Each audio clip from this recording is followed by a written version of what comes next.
been 20 years since we wrote this book. I can't believe the answer's not in here.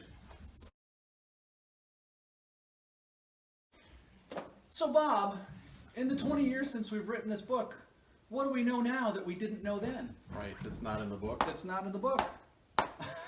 And I beat my head against, it's like the thing, they should just.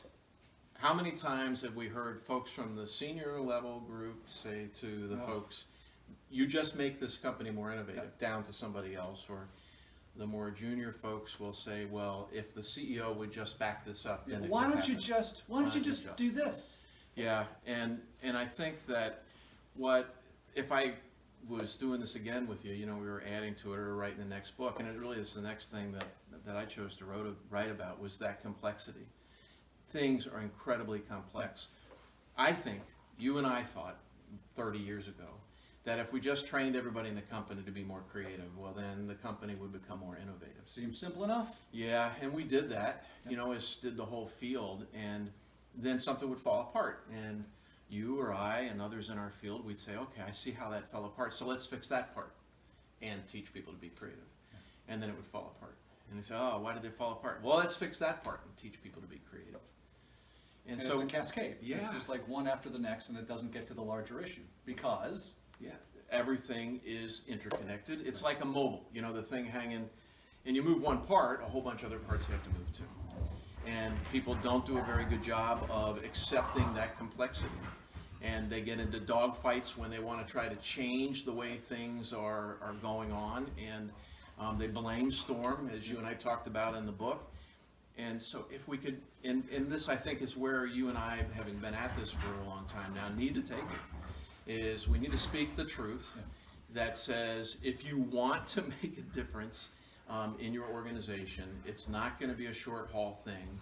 You're not going to get it done with just a training initiative. You're not going to get it done with an executive, mandate that we turn ourselves more innovative, and you're going to have to change all kinds of systems. And you can, and it's to your benefit to do it, but there will be incredible institutional resistance to doing that because things get changed from HR to finance to sales to procedures to your branding. All those things, get impacted, and they should just.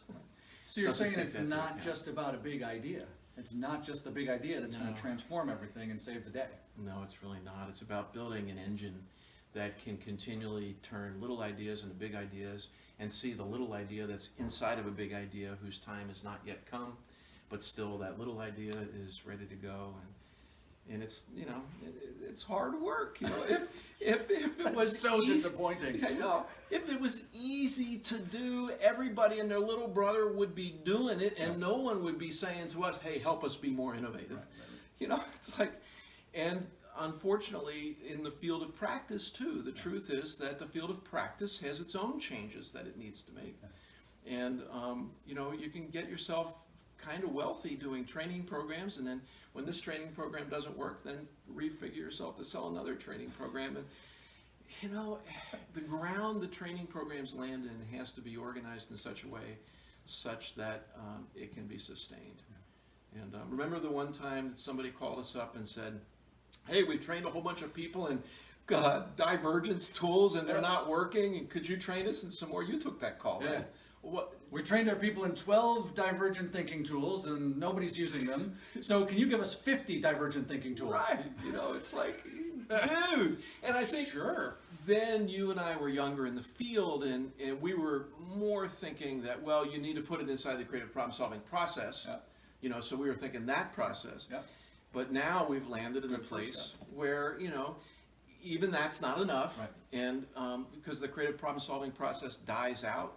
I'm working with a client right now that says, well, we're a human-centered design process. We eat, live, and breathe it, and it's not working. It's not the process. They all can work. It's does it sit inside of an ecosystem that's mature enough to move beyond they should just. So the promise is, if you can move beyond that, if you can be willing to settle for the complexity and do the hard work, and we're talking a 3 to 5 year culture change initiative, not a training program, then what's going to happen is, one, you'll keep your people more because they're more fulfilled at work, they're making progress. The other is that your innovation engine will be very robust, very strong, and it'll just keep churning stuff out. Yep. And that becomes the new baseline. And something else will come along and hopefully help you above that baseline. But you have to be willing to take the thinking that it's a complex initiative, it's a complex change, and you're going to have to do that hard work. People make that promise, we can promise that they'll move forward. But if they want a training program or they want to just fill their new product pipeline, we can do that, and we can make money doing it, and lots of other people do too, but it's not about the big idea. So sum it up. Move beyond they should just. Yeah. And move to the place of let's tackle the complexity. And let's start learning about what's been learned about the complexity, and then you'll differentiate your organization from your competitive set. Simple as that. Don't we wish?